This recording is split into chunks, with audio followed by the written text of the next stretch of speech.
Welcome, everyone. Tico Casamayor here at the Strive305 podcast. I'm here with my co-host, Irvans Augustin, and we have a very, very, very, very, very special guest with us today. Vice Chairman Kionne McGhee, Commissioner District 9. So District 9, you guys all want to listen today because just from what I heard in the beginning, this man has some great stuff happening for you guys. Some stuff coming up in November. I'm going to let him talk, and I promise I'm not going to talk a lot today because we want to hear as much as we can from him. Before we get into all that, one thing I do need to say is that some of the things we've been doing, Irvans, with Strive305 is next level insane. Yeah. All right? Commissioner, you got to hear this. All right, so we're doing a mega TV and radio remo co-op thing we're doing where we're doing activations at small businesses. Got it. They do an 11 a.m. to 1 p.m. live activation. So we're on radio, we're on TV. We're at a location. This time we did one at a restaurant not too long ago. And they're interviewing us, interviewing the restaurateurs. People are coming over, inviting them over. It's spectacular promotion for the small business. Mega TV is doing their community involvement things. So it's been beautiful. We've done two, and it's growing and growing. My Chamber of Commerce, Miami Lakes, bought one, and we're doing it at Town Hall, Miami Lakes on Tuesday.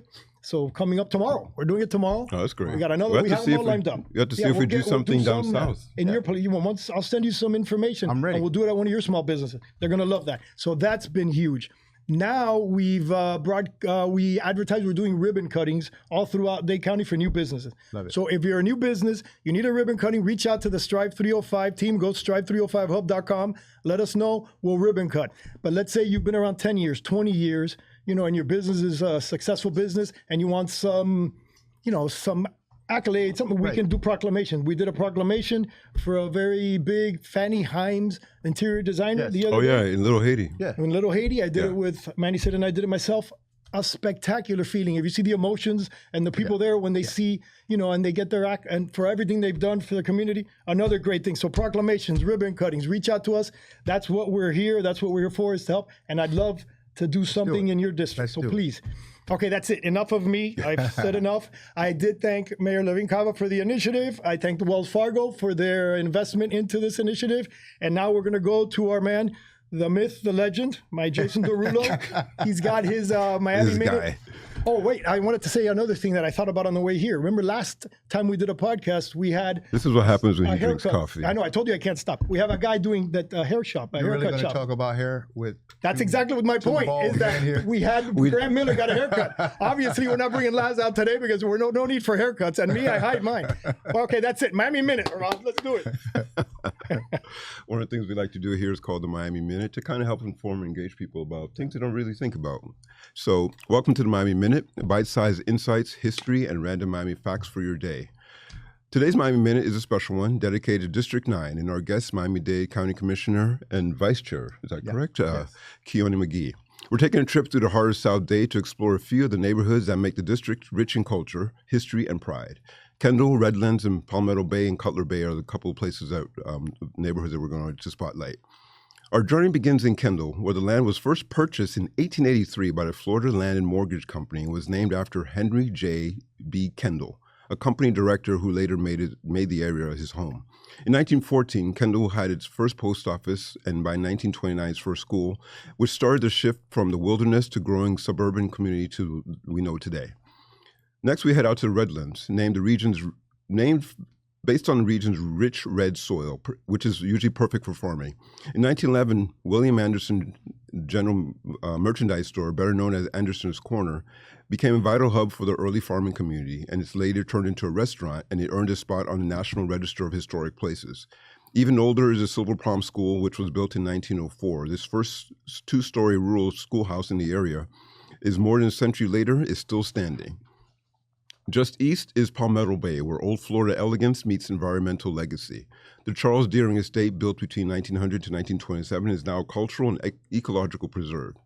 Nearby, the Salada Estate, built in 1926, is a beautifully restored Mediterranean revival home, now a public park with some of the best bayfront views in Miami-Dade. And finally, we land in Cutler Bay. This land was once home to the Tequesta and Seminole people long before the European settlers arrived. The neighborhood's name honors Dr. William Cutler, a South Florida pioneer who visited the area in the 1800s.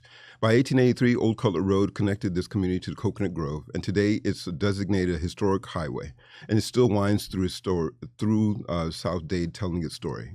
And that's our Miami Minute. From post offices to pioneer schools to ancient footpaths and elegant preserved South Dade real estate isn't just a place to pass through. It's where Miami history still lives on. So if you have a neighborhood that you want us to highlight, just let us know. We'll feature it next time. And until next time, stay cool, stay curious, and we'll see you. And that's your Miami Minute. We just try to highlight different historical elements about like different parts of Miami. A lot of people don't know half the interesting elements about our city and county that we call home. So we just kind of talk about. Yeah, I learn something every minute. Yeah, education is key. A little bit, but thanks so much for coming on the show. Thank you for having me. We're how long have you been a commissioner now? Wow, man, I think about 6 years, 5 or 6 years now. 6 years? Yeah, about 5 years. I know you were a state rep and so on, but the time is flown because I know we've passed connected at different moments in time, and you have many different issues that you focus on. But we're glad you came on because today we get to talk about small businesses and everything that you're doing. Because like right now, if I may, one of the things I just heard a little bit earlier. Tell us a little bit about the small biz boot camp that you guys are doing. Yes, and Irvans and Tico, thank you both for having me and being part of this conversation. This is, in my humble opinion, one of the greatest platforms to get the word out, as you just educated the community as it relates to history. And history is something that many of us, we tend to see it as separate from who we are and what we do. But the 100%. Fact that you would bring it up and allow for us to remember where we come from, you're basically reminding us that the foundation we stand on is rich with resources and information so that we can get to the next level. And Tico, I got to be honest with you. That T-shirt, I want one. I'm loving it. It's almost like an oxymoron. I do it, because it's the opposite. Right. I'm not wicked smart, but I did go on a trip with my family to Boston last week. Right. So I said, okay, funny T-shirt for today is going to be my wicked smart T-shirt. But I have more Bostonian stuff coming for you guys. Yeah, make sure the camera gets a shot of that T-shirt.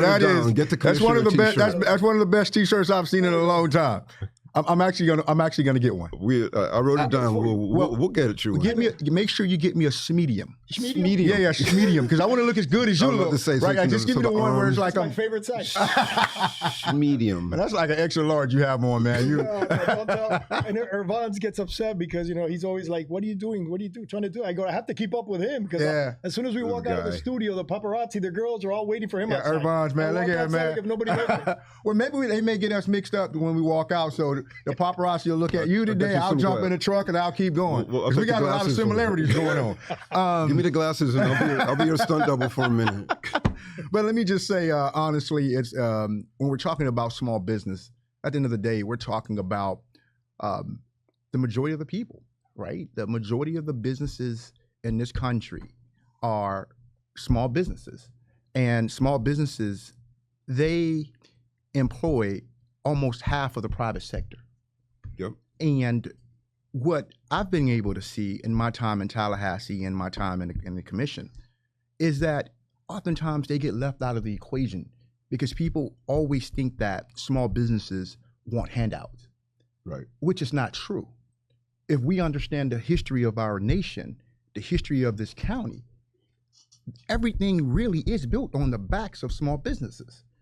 Everything begins as a small business. And if you understand that, then the history now takes us to the next level. How do we advance these small businesses so that they can be in a better position to not only make money and create generational wealth for their kids, for their family members, and also make a huge impact in the community, but how do we get them to multiply what they're doing so they can have a larger impact on a society as a whole? 100%. My goal in creating the South Dade boot camp, the District 9 boot camp, the McGhee boot camp, these are all the different names that you're hearing people are calling it because it's such a great asset to the community. It's simply to put them out there, similar to what you guys are doing out here. You're going out, you're exposing them. We're giving them free media. We're allowing for folk to know who they are. Because half of the time, the majority of the times, I'm not going to say half, I'm going to say the majority of the times, the small businesses, the mom and pops, they're handling the back room of the business. Oh, they were like they're handling they're doing everything. And then in the process, they don't have time to meet with the Grant, right? And say, hey, Grant, how you doing? Thank you very much. They don't have time to thank him personally because they're too busy with their heads down trying to make everything happen within their business. Our job with a platform such as mine in politics is to say to the small business, I recognize you, I see you, now let me do what I can do. Let's partner up. And how do we partner up? I create an environment, and inside of that environment, I make sure their books are right with an accountant. I make sure they are certified and registered with the state. I make sure I partner them up with the county as it relates to being able to do bids, to have contracts. And that's hugely important. It is because during the pandemic, that was yes, one of the main reasons yes, that small businesses didn't receive yes, half the dollars that they're trying to receive. Yes. Because in the other corporations who have the space and accountants and things. So it's amazing that you're pushing them to do that. And we have to push them to do it because it's not that they don't want to do it. Yeah. Right? It's just that they are so busy trying to make this thing work because they understand everything sits on their shoulders. Yeah. If they fail or if the burden becomes too much, if they are going and their business fail, it's a hit to the family and a hit to the community. Yep. I always say, and I will continuously say this, that the richest place in America, matter of fact, I'm going to say the world, the richest place in the world, as we speak, is the graveyard. Because it has so many dreams, so many opportunities, and so many resources that we'll never, ever get a chance to hear about, to see, to feel, and to know about, because someone forgot to take that information from those individuals and move it forward, and so that we again could duplicate and build on what they're doing and what they've done. So my job with this platform I have is to give as much money as possible as I can, to take as much money from the government and put it into the hands of these small businesses who are the backbones of every industry in America. And the only way we're going to do that is we have to become creative. So for instance, in November, we put on what we call the Jazz in the Heights Veteran Small Business Incubator Program. What is that? It essentially is, I created a festival. This year, it's going to be probably 50 to 60,000 people. Last year, we had about 20,000, 30,000. But this year, with the lineup that we have, we're looking at about 50 to 60,000 people. Easily. Wow. How long has this been going? About 4 years. Yeah, wow. And we built because it. The Jazz in the Gardens and Miami Gardens happened, and it took so long for you to build it. No, from 4 years you guys get to 50,000. We started ours in on Sergeant Delancey Park. Yeah. With 400 people, and the vendors there were all the people who had gone through my small business boot camp.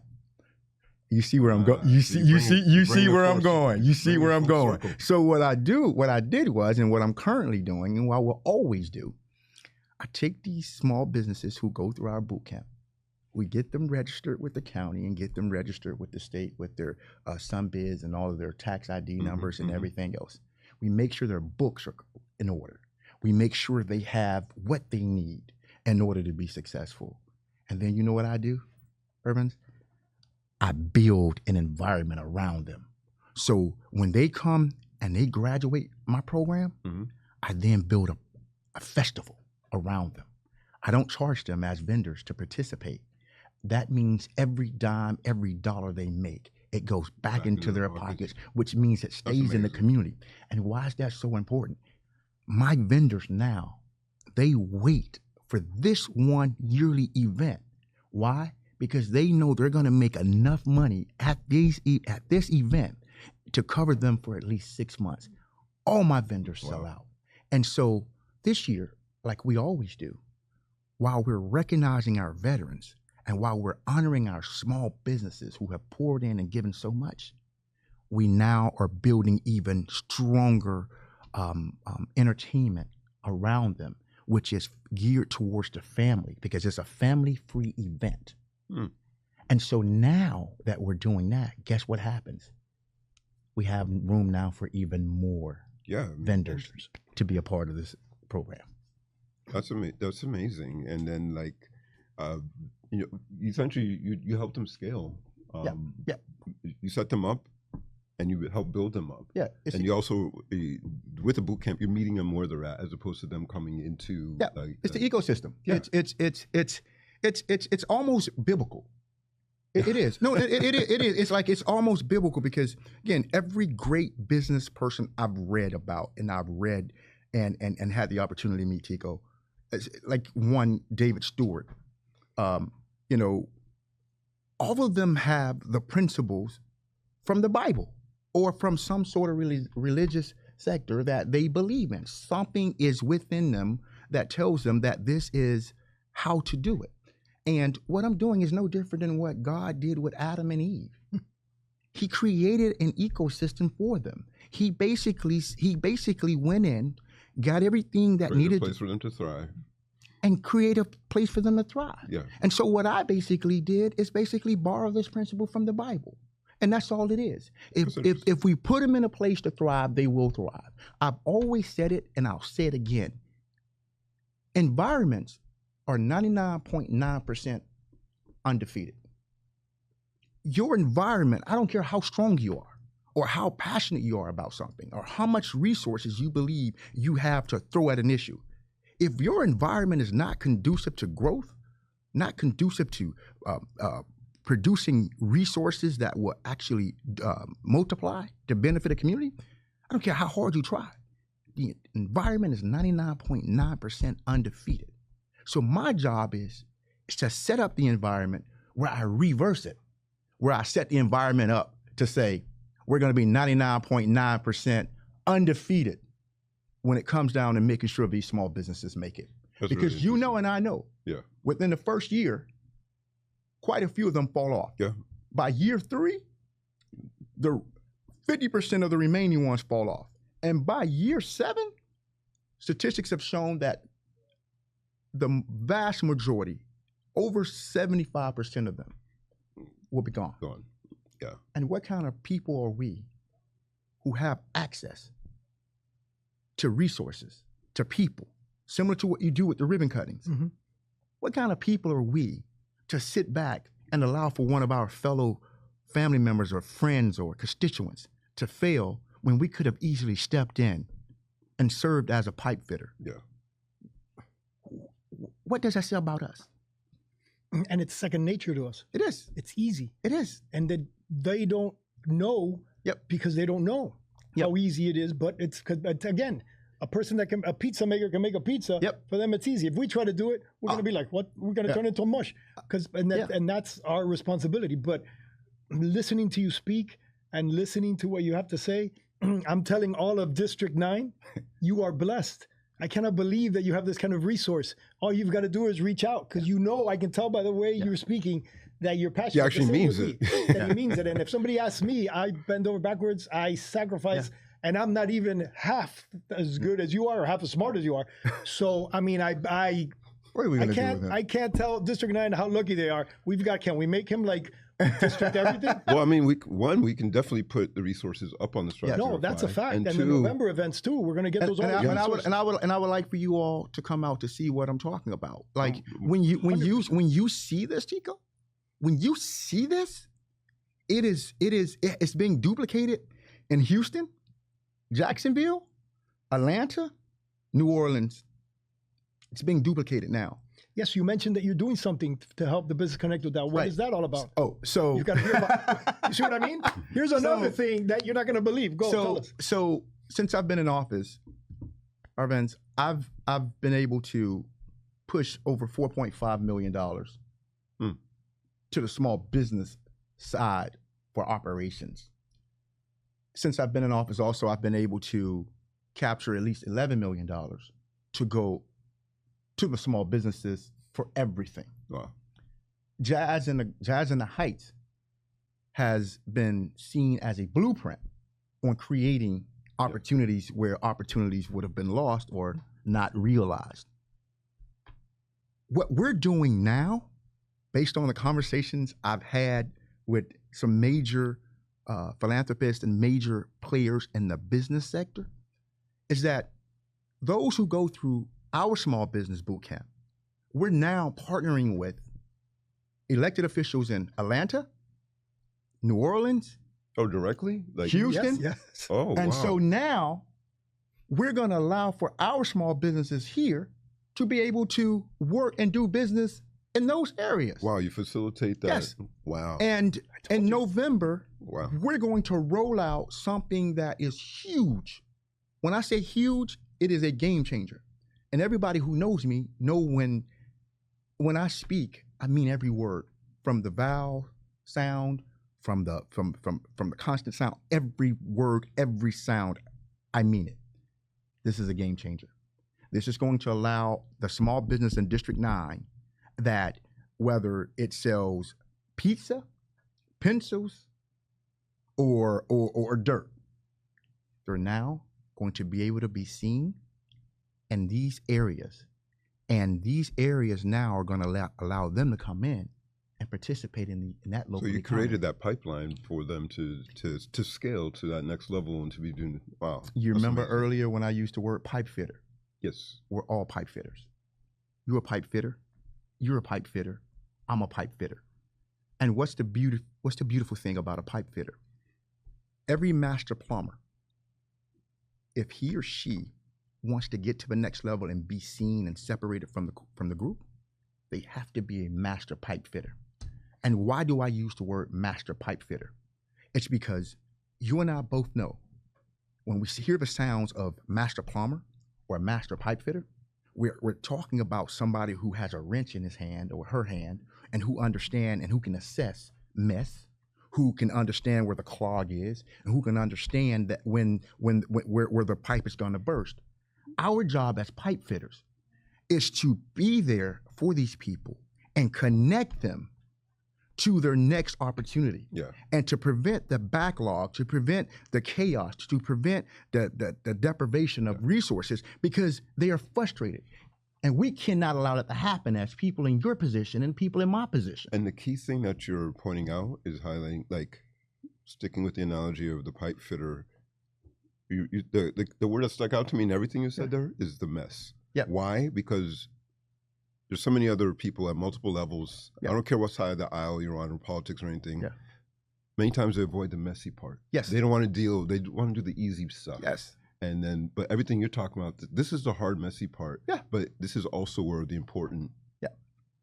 This is where the important things come out of. Yeah. And so I commend you for doing that. And I think it's amazing just to kind of lean into it and meet people where they're at, help them wade through these things, and then come out the other side.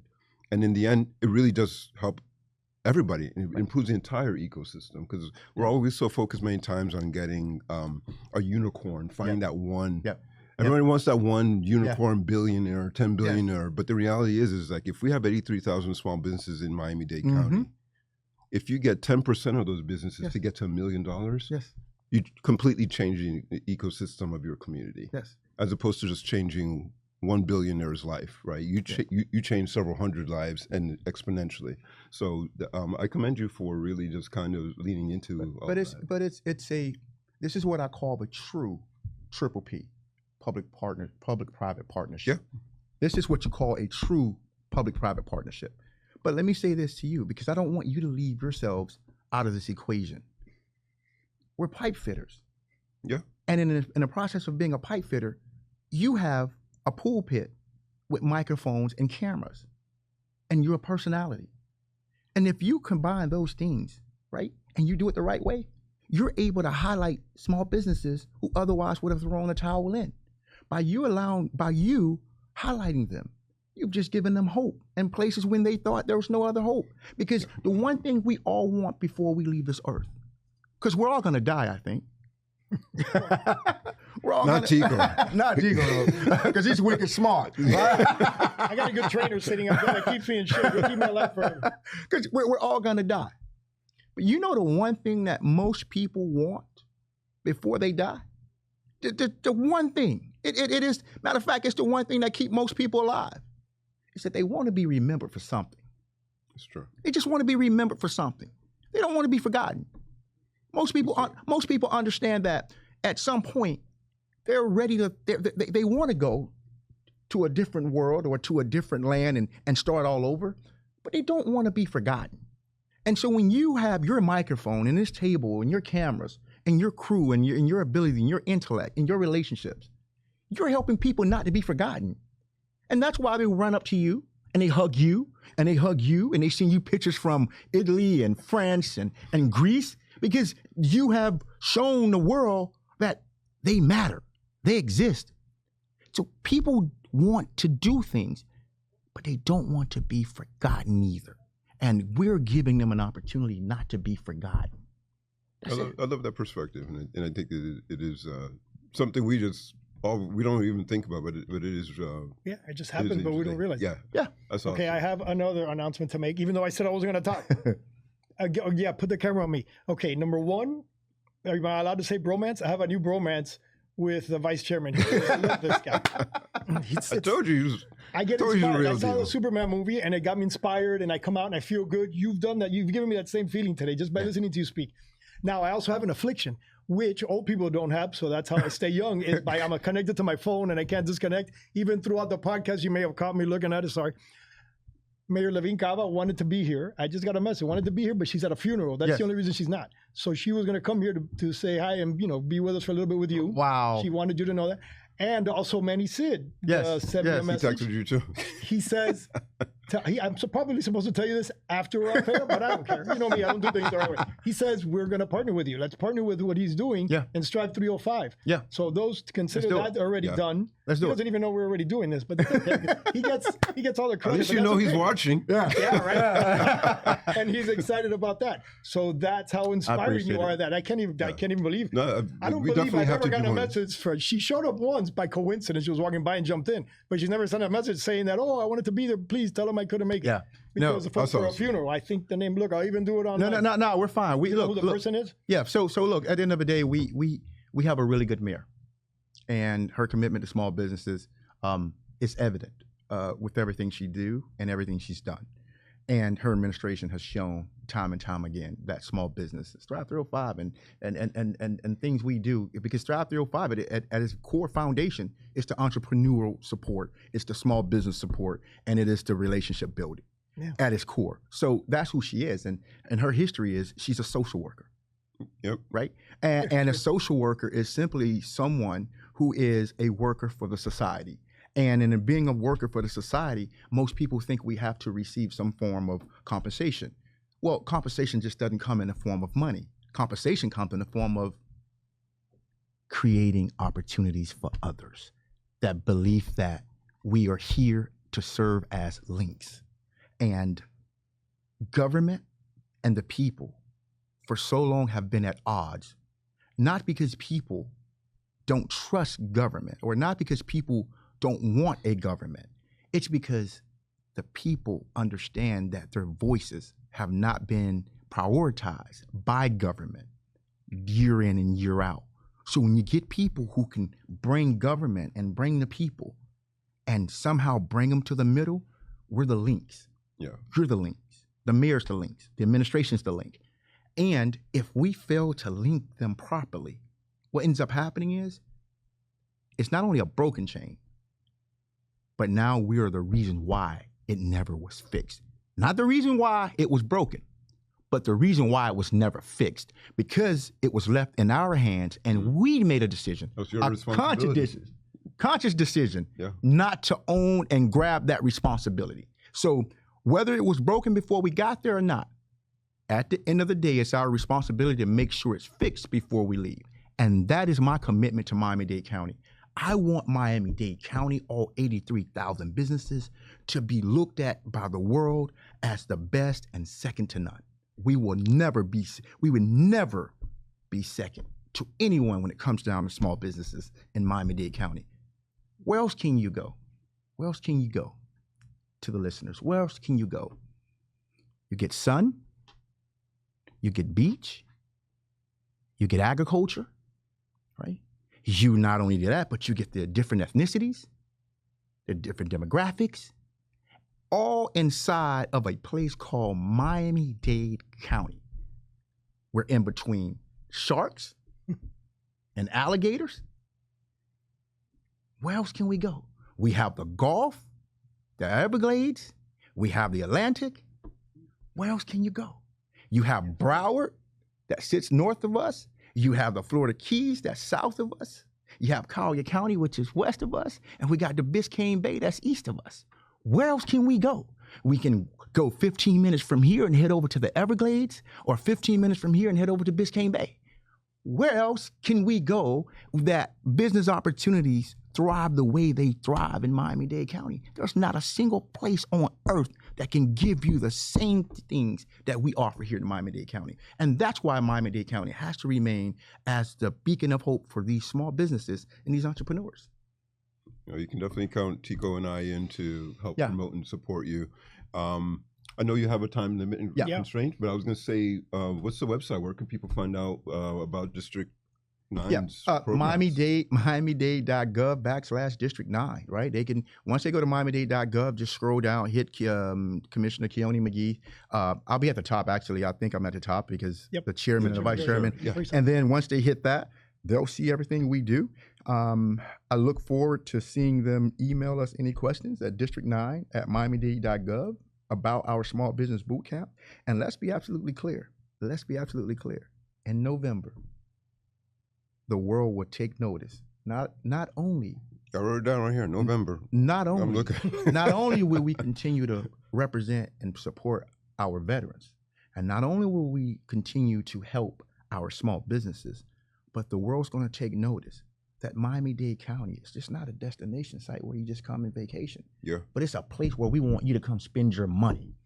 We want you to spend your money because we know what you're getting in return is far superior than what you would get anywhere else outside of this great county. Miami-Dade County for life, born and raised. I love it. Yeah, we got it. Let's end it because I want it back. You can't say anything after that. I don't want him here anymore sitting with us waiting. I'm heading back there now, man. We're going to be there in November, right? Yes. I need you there. No, we'll be there. We'll speak if you want. I'll speak on Strive305. I'll wear a suit. I made notes. And I'll stand behind him and I'll be in security. I made notes. Listen, can I look at your camera and tell your camera, listen. Middle camera. If you see these guys at our event in November and they have on suits, I will give you permission to give them a short set and a pair of sneakers to put on. If they show up in a suit, I promise you we're running them away. They're not coming there with a suit. It's going to be too hot. All right. And you're going to have too many people. We're going to come in. Wear one of those shirts. Matter of fact, I'm going to get me a shirt. We're going to get you a medium. Get me a medium. Medium. They got Miller size. Schmedium. He likes the shirts like that too.